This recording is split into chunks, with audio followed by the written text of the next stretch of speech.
Hello friends, welcome to ఏసా రుచులు. ఏసా రుచులలో ఈరోజు మనం చూడబోయే రెసిపీ వచ్చేసి ఇన్స్టంట్ బ్రేక్ఫాస్ట్ రెసిపీ అండి. ఎప్పుడూ తినే బ్రేక్ఫాస్ట్లా కాకుండా కొంచెం కొత్తగా, అలానే న్యూ టేస్టీగా తయారు చేసుకోవడానికి చాలా ఈజీగా, చాలా బాగుందండి. మరి దీనిని తయారు చేయబోయే ముందు మీరు మన వీడియోస్ని మొదటిసారి చూస్తున్నట్లయితే ఏసా రుచులని సబ్స్క్రైబ్ చేసుకొని మేము అందించే నోటిఫికేషన్ మీకు రావాలంటే పక్కనే ఉన్న బెల్ సింబల్ని యాక్టివేట్ చేసుకోండి. దీని తయారీ కోసం ముందుగా మనం 1 కప్ రైస్ని తీసుకొని శుభ్రంగా 2-3 సార్లు వాష్ చేసుకొని 2 గంటల పాటు నానబెట్టుకొని తీసుకోవాలండి. 2 గంటల పాటు నానబెట్టుకున్న రైస్ని ఒక మిక్సీ జార్ తీసుకొని అందులోకి యాడ్ చేసుకోవాలి.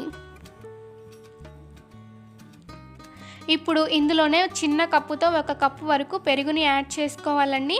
అలానే కొంచెం వాటర్ని కూడా యాడ్ చేసుకొని మనం దీనిని వీడియోలో చూపిస్తున్న ఈ విధంగా గ్రైండ్ చేసుకొని తీసుకోవాలండి. ఇప్పుడు ఒక మిక్సింగ్ బౌల్ తీసుకొని అందులోకి 2 ఉడికించుకొని పెట్టుకున్న బంగాళదుంపలని తొక్క తీసుకొని యాడ్ చేసుకోవాలండి. ఇప్పుడు ఆ బంగాళదుంపని ఒక స్పూన్తో కానీ లేదా చేతితో కానీ వీడియోలో చూపిస్తున్న విధంగా మ్యాష్ చేసుకోవాలండి. చూసారు కదా, మనకి ఇక్కడ బంగాళదుంపలు చక్కగా మ్యాష్ అయిపోయాయి. ఇప్పుడు మనం ముందుగా గ్రైండ్ చేసుకున్న రైస్ బ్యాటర్ని ఈ బంగాళదుంప మిశ్రమంలో యాడ్ చేసుకుందామండి.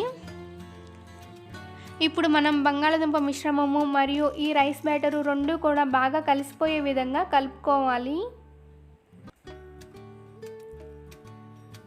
చూసారు కదండి, ఇక్కడ ఈ 2 కూడా మనకి చక్కగా కలిసిపోయాయి. ఇప్పుడు ఇందులో మనం సన్నగా కట్ చేసుకున్న ఉల్లిపాయ ముక్కలని 1 కప్పు వరకు యాడ్ చేసుకోవాలి.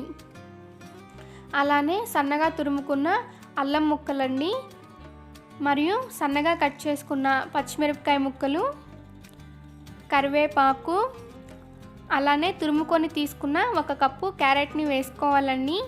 ఇందులోనే 1 స్పూన్ వరకు జీలకర్రని కూడా యాడ్ చేసుకోవాలి. మరియు మన టేస్ట్కి తగ్గట్లుగా ఉప్పుని కూడా వేసుకోవాలండి. ఫైనల్గా ఇందులో 1/2 టీ స్పూన్ వరకు బేకింగ్ సోడాని కూడా వేసుకోవాలండి. ఇప్పుడు ఈ మిశ్రమం అంతా కూడా కలిసిపోయేలాగా బాగా కలుపుకోవాలండి. కలుపుకున్న తర్వాత ఒకసారి ఉప్పు చూసుకొని ఉప్పు సరిపోకపోతే మరి కొంచెం ఇందులో సాల్ట్ని యాడ్ చేసుకోండి. చూసారు కదండి, మనకి ఈ బ్రేక్ఫాస్ట్ తయారు చేసుకోవడానికి బ్యాటర్ అనేది రెడీ అయిపోయింది.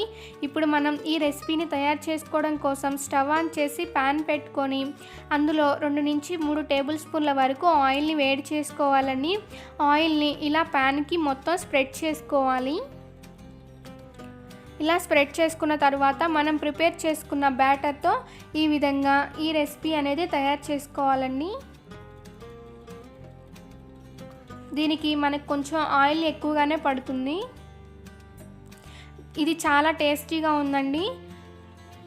అలానే తయారు చేయడం చాలా ఈజీ కూడా. దీనిని ఒకవైపు కాలిన తర్వాత రెండో వైపుకు తిప్పుకొని మనం 2 వైపులా కాల్చుకొని తీసుకుంటే మనకి వేడివేడిగా ఈ బ్రేక్ఫాస్ట్ అనేది రెడీ అయిపోయిందండి. ఎవరైనా సరే చాలా ఇష్టపడి తింటారు. మీరు కూడా తప్పకుండా ట్రై చేయండి.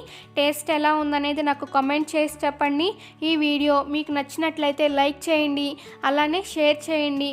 ఇంకా మీకు ఏమైనా రెసిపీస్ కావాలంటే నాకు కమెంట్ బాక్స్లో కమెంట్ చేయండి.